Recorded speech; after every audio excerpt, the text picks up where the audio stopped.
sinasabi ko, nauna na si Saldi ko, maniwala man tayo o hindi, magsimula na, isiwala at alamin natin ang katotohanan. Kaya abangan na lamang, kami susuporta sa iba't ibang kilusan, sa iba't ibang investigasyon. Pero sa lalong madaling panahon, pwede bang may ikulong na? Dalian na yung kulong. Ang dami-dami ng investigasyon, sa katutak na ebidensya, bundok-bundok na ng dokumento, ng salaysay, sang katutak na nagsalita. Pwede ba ikulong na yung may kasalanan at huwag maperwisyo yung wala namang kasalanan? Kailangan hindi mawalan ng trabaho ang ating mga construction worker. Yung mga maliliit, marami sa kanila hindi nababayaran mula pa Agosto. Hindi talaga biro-biro yan. At saka yung ating ekonomiya, nag-slow down ng todo, 4% lamang sa third quarter. At hindi naman natin masisisi lahat sa bagyo. Yung iba dyan, kasi walang nabayad, walang perang umiikot, at nahihinto. Kaya sinasabi ko nga, na anuman itawag dyan, kailangan natin na tuloy-tuloy ng public infrastructure investment. Importante yun. At yung reasonable naman, para hindi naman na kawawa ang bilang natin, nasa 350,000 ang nawalan ng trabaho. Kailangan maibalik yung trabaho nila kasi times 5 yan, milyon-milyon ang nawawalan ng kita at sa sweldo.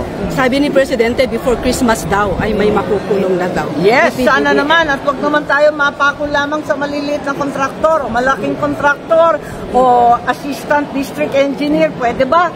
Itaas naman ng konti at alamin natin kung sino talaga yung mga opisyal. Wala pa akong naririnig. Kaya kinakailangan, pati yung mga opisyal, alam naman natin, pag nagtatrabaho ka sa gobyerno, napapagutusan ka lang eh. Sabihin na natin na mga walang hiya yung iba dyan, mga loko-loko, totoo naman. Pero, may mga bossing yan. Alamin natin yung mga bossing at yun ang ikulong. Pumunta pa ang ICI the other day, ma'am, wala daw ghost project dito sa Ilocos. Oo, narinig ko nga na sinasabi nga na 4 ang tinignan dyan sa Nueva Era na Diskaya Project. Ang problema kasi naging kagawian na hinihiram yung lisensya ng Diskaya, pero ang totoo wala naman Diskaya Project sa Ilocos. Pero yung lisensya, yung pangalan, yung rehistro, nasa pangalan nila.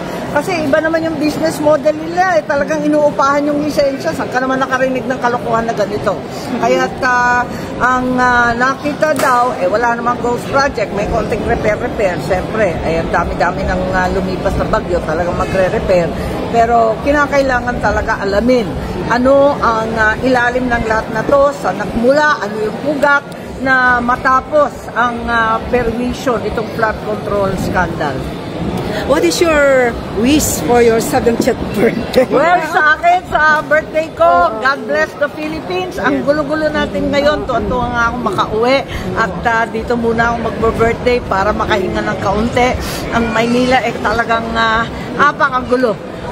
Malalim ang hidwaan ng ating lipunan, kailangan magkaisa. God bless the Philippines na lang po ang ating birthday wish. Salamat! Ma'am, selfie!